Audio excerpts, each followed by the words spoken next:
Of all the unforgettable stories coming after September 11th, here's one that we think you'll be pleased to know about. It involves a little girl in an Afghanistan village, horribly burned and disfigured in an accident. Local doctors say she is supposed to die, but in fact, because of 9/11, she doesn't. Her father takes her to American troops. They're fighting the Taliban after 9/11, and with their help, his daughter is taken to a top burn center in California, 8,000 miles away. As John Quinones reports, that's just the beginning of Zubaida's journey.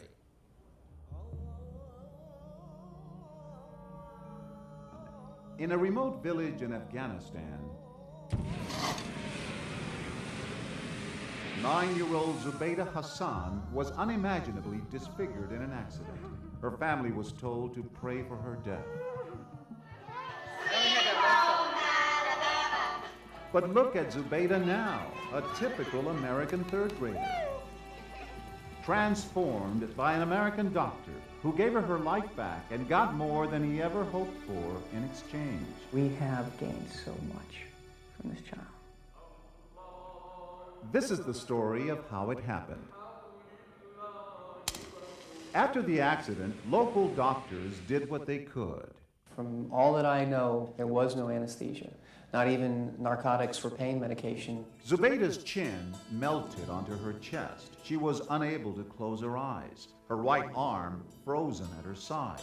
That was the Zubaida who came to the Grossman Burn Center in Los Angeles, one of the worst cases Dr. Peter Grossman had ever seen. She was scared. She was drooling because she couldn't close her mouth. She was skinny because she wasn't able to eat properly. She was sleeping with her eyes open. But Zubaida still insists on shaking hands with all of her medical team. Dr. Grossman and his team plot a series of surgeries.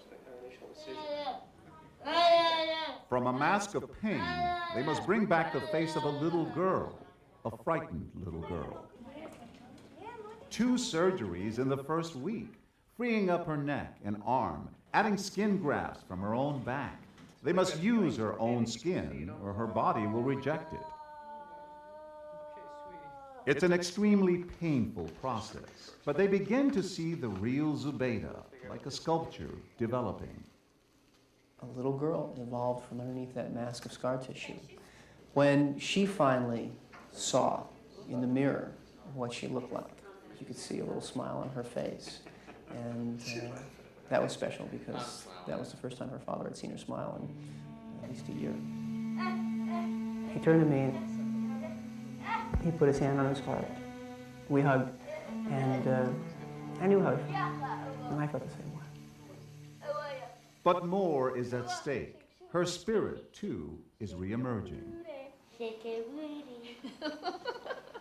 The surgeries continue.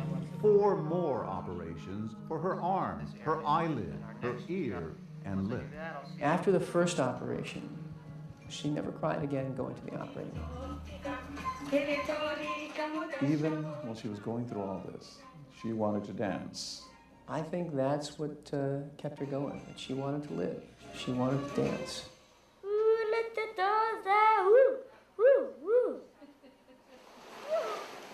4 months have passed. Dr. Grossman and his wife, Rebecca, are becoming more attached to Zubaida, especially since after just a week, Zubaida's father had to return to Afghanistan. But without somewhere to live, Zubaida was going to have to return to Afghanistan before her treatment was finished. Dr. Grossman found that unacceptable. In an extraordinary gesture, he and his wife, Rebecca, decided to take Zubaida into their new home and become her legal guardians. Sometimes things just feel right, and you do something that you never thought you would do. The Grossmans have no children of their own. Zubaida's new home in a gated community just outside Los Angeles is as far from Zubaida's tiny village as can be imagined. In the backyard, an animal kingdom, including a horse named Botox. Dr. Grossman is, after all, a plastic surgeon. The Grossmans also send Zubaida to school for the first time in her life. But the surgeries don't end. Zubaida's 10th operation is on her eyelid. Her 11th is on her chest. Coming out to these areas here. By now, Zubaida loves Chinese food and going to the movies. In just 12 weeks at school, she's learned English. By her 11th birthday, surrounded by all her friends from school, she's celebrating American style.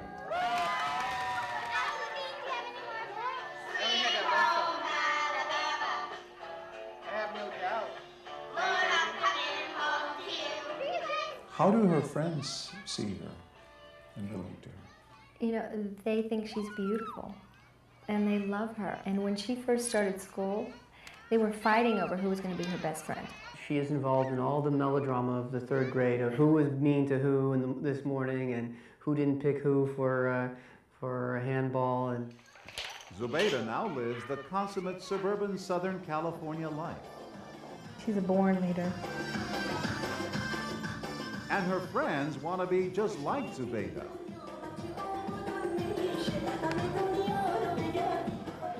Dad! Surprisingly, she calls the Grossmans Mommy and Daddy. I was like in Finding It was her choice. We didn't ask her to do that. And it's funny, though, because when she gets mad at me, I'm Rebecca. I once went to a father-daughter dance, and I could see how proud she was to go to the dance and to have me be there with her. That just did it for me. I mean, I said to myself, she is my child. While she's in this country, she is my child. If the police come, I'm running. He wasn't just your doctor, he gave you his house. Yeah. So nice to me.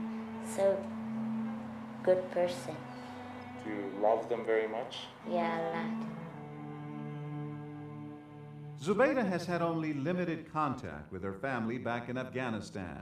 There is no phone in their village. I miss my family a lot. Last surgery. You ready? No. See you later, alligator. Zubaida is at the end of what was always planned to be 1 year of treatment in America. She has had 3 years of surgery crammed into one, and the transformation is as much as her doctors could ever have hoped for. Do you feel like a normal girl? Yeah. Oh, let the dogs out. Do you feel pretty? I think so. Once she's had this wonderful life here, how in the world can she go back and live in a hut in Afghanistan? It's difficult.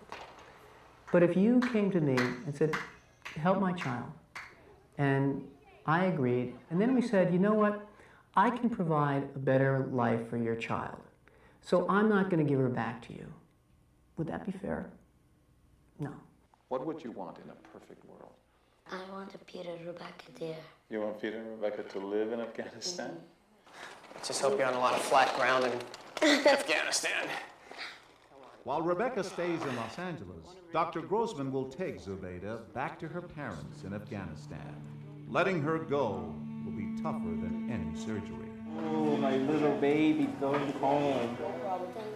God bless you, okay? Time has come.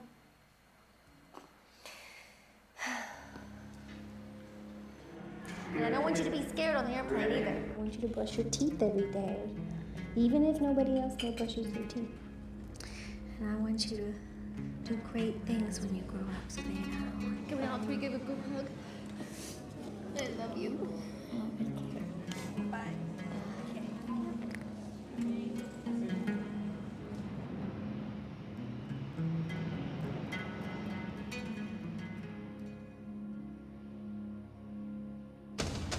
From her most painful goodbye to a family reunion. These are the last few days that I'm going to see her for who knows when. It's very difficult for me. After 34 hours of travel from Los Angeles, Dr. Peter Grossman and Zubaida finally arrive in Kabul. And if this is the big city, I don't know what to expect in Zubaida's town. Dad, here really sad. I love the house broke. Dr. Grossman meets with Afghan aid workers to try to get a school built for Zubaida's village. She's going back to a life of no electricity, no phone, not even mail. know what happens if you get married when you're 13? What? I come over and I kick your butt. No. Wearing lowriders and cowboy boots, Zubaida is almost certainly the only Afghan girl carrying a Game Boy in her purse. Okay, 1, 2, 3. Yeah? But if your mommy says you have to go back in your Afghan clothes, you gotta go back in your Afghan clothes. I don't have it. I'm not for Afghanistan. I'm for America. Oh. Dr. Grossman has flown Zubaida's parents into Kabul from their remote village. Zubaida hasn't seen them in over a year, and seconds before their reunion, Zubaida's face is hard to read. They have no idea what she looks like today.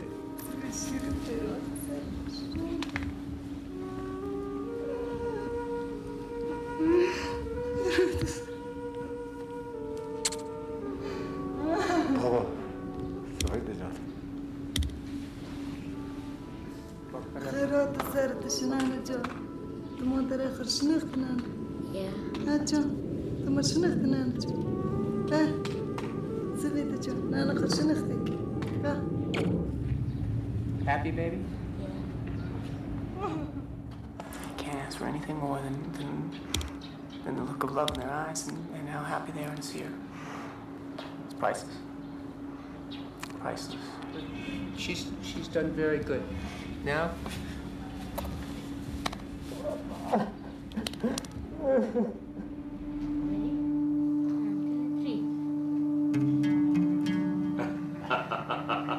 initially, I felt a little pushed out, and yet very quickly, as I saw the love that she had for her parents and the love that the parents had for her, all these feelings that I had that perhaps I was leaving her in a place that she shouldn't be, all of those went away. Where's my daddy? Daddy. As Zubaida leaves with her parents, confusion at the airport. Peter Grossman has just a few precious seconds to say goodbye. I love you, baby. I love you too. Thank you. They fly their separate ways. And then for Zubaida, another 7-hour journey to her home in the desert.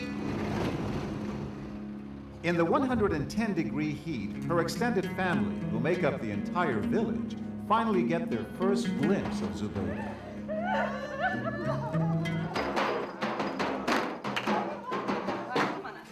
Zubaida shows our cameras her home.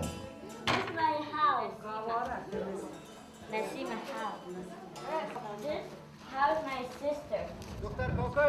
Zubaida has one last request, that we shoot this video introducing her family to the Grossmans. Hi, Peter, Rebecca. This is my family. Hi, Peter, Rebecca. See you later. I love you. You gave her smile back. I think it was always there. We just needed to unmask it.